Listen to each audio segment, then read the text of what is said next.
अस्सलामु अलैकुम वरहमतुल्लाहि वबरकातुहू। औज़ु बिल्लाहि मिनश शैतानिर रजीम, बिस्मिल्लाहिर रहमानिर रहीम।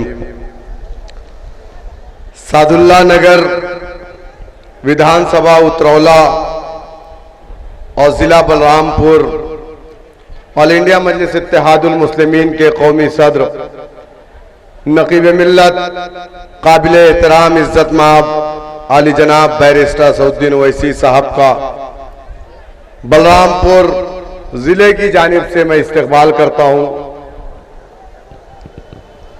शह नशीम पे तशरीफ फरमा ऑल इंडिया मजलिस इत्तेहादुल मुस्लिमीन उतरौला के उम्मीदवार जनाब डॉक्टर अब्दुल मन्नान साहब, पूर्वांचल प्रभारी जनाब इसरार साहब और पार्टी के नेशनल स्पोक पर्सन जनाब आसिम वकार साहब, तमाम जिम्मेदार साथी तशरीफ फरमा है। एक शेर के साथ अपनी बात को शुरू करूंगा। चूंकि सदर मोहतरम के बगल में हमारे बाबा जी बैठे हुए हैं, तो ये तस्वीर देख करके मुझे एक शेर याद आया और वो शेर मैं आरएसएस और बीजेपी वालों तक पहुंचाना चाहता हूं कि हवेली झोपड़ी सबका मुकद्दर फूट जाएगा। हवेली झोपड़ी सबका मुकद्दर फूट जाएगा अगर ये साथ हिंदू मुस्लिमों का छूट जाएगा। दुआ करो कि ये प्यार के रिश्ते रहे कायम, ये रिश्ता टूट जाएगा तो भारत टूट जाएगा। मेरे दोस्तों, मेरे बुजुर्गों, कौम के गय्यूर नौजवानों, मजलिस इत्तेहादुल मुस्लिमीन से मोहब्बत रखने वाले और पर्दे में बैठकर सुनने वाली मेरी इज्जतदार माँ और बहनों, 2022 का इलेक्शन है। तमाम पार्टियां आपके दरमियान में, खास करके समाजवादी पार्टी, बहुजन समाज पार्टी के मुस्लिम चपरासी मुसलमानों के दरमियान में जाकर के ये कहते हैं कि इस मर्तबा तो बीजेपी को हराना। कहते हैं कि नहीं कहते? इस बार तो बीजेपी को हराना। और यही चीज हम 74 साल से सुनते चले आ रहे हैं। पहले कांग्रेसी कहते थे कि संघ को हराना है, और अब कांग्रेसी कहते, समाजवादी पार्टी के लोग कहते और बहुजन समाज के लोग कहते बीजेपी को रोकना। एक बात बताओ, आप बीजेपी को रोकने की जिम्मेदारी किसकी है? हमारी है क्या? हम सेकुलरिज्म के कुली हैं क्या? ये काम सिर्फ हमारा है कि हम बीजेपी को रोकने के लिए नाम नेहाद सेकुलर पार्टियों को वोट डालते आए? यकीनन हम बीजेपी को रोकेंगे इंशाअल्लाह ताला। जिस तरीके से महाराष्ट्र के अंदर औरंगाबाद में 22 साल बाद शिवसेना और बीजेपी के एमपी को कांग्रेस नहीं हरा पाई थी, मजलिस इत्तेहादुल मुस्लिमीन ने वहां हरा करके अपना परचम गाड़ा और वहां से इम्तियाज जलील साहब एमपी हुए। हमको डरा करके हमारे वोट को लिया जाता है। कभी आपने सोचा कि इस मुल्क के अंदर कलमा ला इलाहा इल्लल्लाह मुहम्मदुर रसूलुल्लाह पढ़ने वाली कौम के साथ आज नाइंसाफियां क्यों हो रही है? रंगनाथ मिश्रा कमीशन की रिपोर्ट, सच्चर कमेटी की रिपोर्ट, गोपाल कमीशन की रिपोर्ट, कुंटू कमीशन की रिपोर्ट, महमूदुर रहमान कमेटी की रिपोर्ट ये कहती है कि हिंदुस्तान का मुसलमान दलित से बदतर अपनी जिंदगी को गुजार रहा है। कभी आपने सोचा कि हमारी शरीयत में मुदाखलत क्यों? कभी आपने सोचा कि हमारी लिंचिंग क्यों? कभी आपने सोचा कि हमारी इबादत गाहों से लाउडर क्यों उतारे गए? कभी आपने इस चीज पे गौर किया कि इस देश के अंदर तमाम तरह के जानवर खाने वाले लोग हैं? अरे इस देश के अंदर राम को पूजने वाले और रावण को पूजने वाले भी हैं, क्योंकि इस देश का संविधान इतना खूबसूरत है कि ये मजहब की आजादी देता है।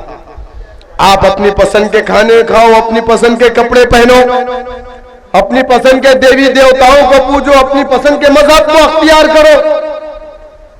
आज बीजेपी आरएसएस के लोग, अगर कोई मुसलमान बच्ची किसी हिंदू लड़के के साथ भाग जाती है तो कहते हैं कि धर्म का बंधन तोड़ करके और मोहब्बत के जाल में फंस गई, धर्म का बंधन तोड़ करके फरार हो गई। और वहीं पर अगर मुसलमान लड़का ऐसा करता है तो कहते हैं कि ये देखिए धर्म परिवर्तन करवाया, लौ जिहाद किया।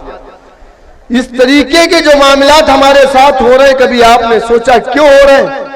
दाढ़ी और टोपी के नाम पे आपको टारगेट किया जा रहा है, कभी आपने सोचा क्यों?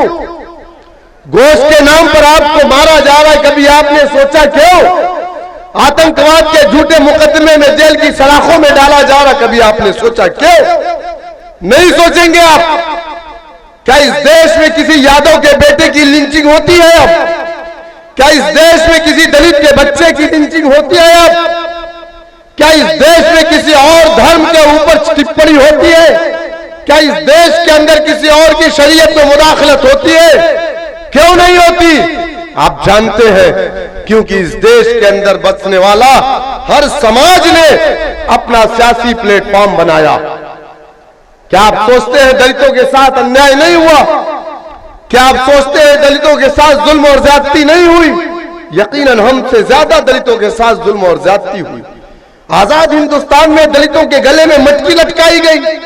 आजाद हिंदुस्तान में दलित की बच्चियों के साथ रेप होता, अगर वो शिकायत लेकर के प्रधान मुखिया के पास जाता तो उसे जूते से मारा जाता था कि तेरी हिम्मत कैसे हुई, तू तो दलित है, तेरा काम यही है। आजाद हिंदुस्तान में दलितों को कुएं से पानी नहीं लेने दिया जाता था। क्या ये काम नहीं हुआ? लेकिन ये रुका कैसे? हिंदुस्तान की जो सबसे बड़ी पार्लियामेंट, जो 543 एमपी बैठते हैं, वहां पर 130 दलित एमपी होता है, SC/ST, चूंकि वो सीट रिजर्व है। बावजूद उसके काशीराम को बहुजन समाज पार्टी बनाने की जरूरत क्यों पड़ी? काशीराम को दलित बस्तियों में जाकर के दलितों से यह कहने की जरूरत क्यों पड़ी कि वो जो 130 एमपी हिंदुस्तान की पार्लियामेंट में बैठा है, उसको अगर नींद आएगी जवाई लेगा, मुंह खोलेगा, कभी दलितों के ऊपर हो रहे जुल्म अत्याचार पर अपनी आवाज नहीं खोलेगा। 130 एमपी जहां हो वहां सरकार बनती है, वहां सरकार बिगड़ती।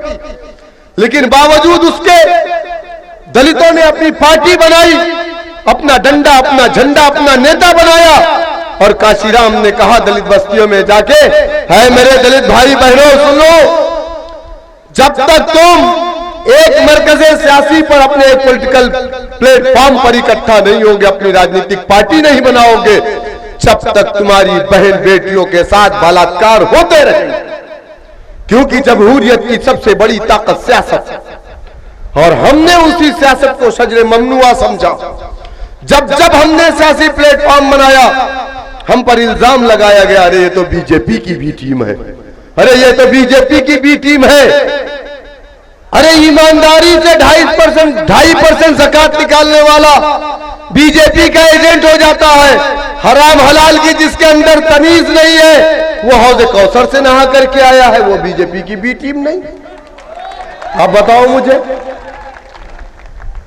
1989 में मुलायम सिंह यादव बीजेपी के सपोर्ट से उत्तर प्रदेश के मुख्यमंत्री बने, यानी समाजवादी पार्टी को मजबूत बीजेपी ने किया। बहुजन समाज पार्टी बीजेपी से मिलकर के सरकार बनाई, यानी बहुजन समाज पार्टी को मजबूत बीजेपी ने किया। आज महाराष्ट्र के अंदर शिवसेना, जिसका चीफ मिनिस्टर ये कहता है कि हमें फख्र है, शिव सैनिक ये कहते हैं हमें फख्र है कि बाबरी मस्जिद को हमने शहीद किया। आज समाजवादी पार्टी, कांग्रेस, एनसीपी मिलकर के शिवसेना के साथ वहां सरकार चला रहे, और एजेंट किसको कहते हैं? हमको। अरे ये तो वही हाल है, सुपुआ तो सुपुआ चलनियो हंसे जेके 72 छे, है ना। मेरे भाई, डरने की जरूरत नहीं है, घबराने की जरूरत नहीं है। अल्लाह ने कुरान में फरमाया, कुलिल्लाहुम्मा मालिकल मुल्की तूतिल मुल्क, अल्लाह जिसको चाहता है मुल्क के अंदर हुक्मरान बनाता है। नमरूद, फिरौन, शद्दाद को अल्लाह ने इस दुनिया में हुक्मरान बना करके भेजा। तब भी इस्लाम बाकी था, आज भी इस्लाम बाकी है।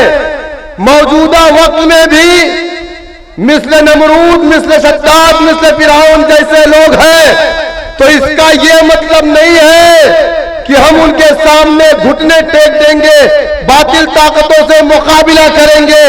एक बात और सुन लेना, जो हमें डराया जाता है बीजेपी आ जाएगी, बीजेपी आ जाएगी, सुनो, अगर कुत्ते ने आपको दौड़ाया, आप भागे तो कुत्ता आपको काट लेगा। काटेगा कि नहीं काटेगा?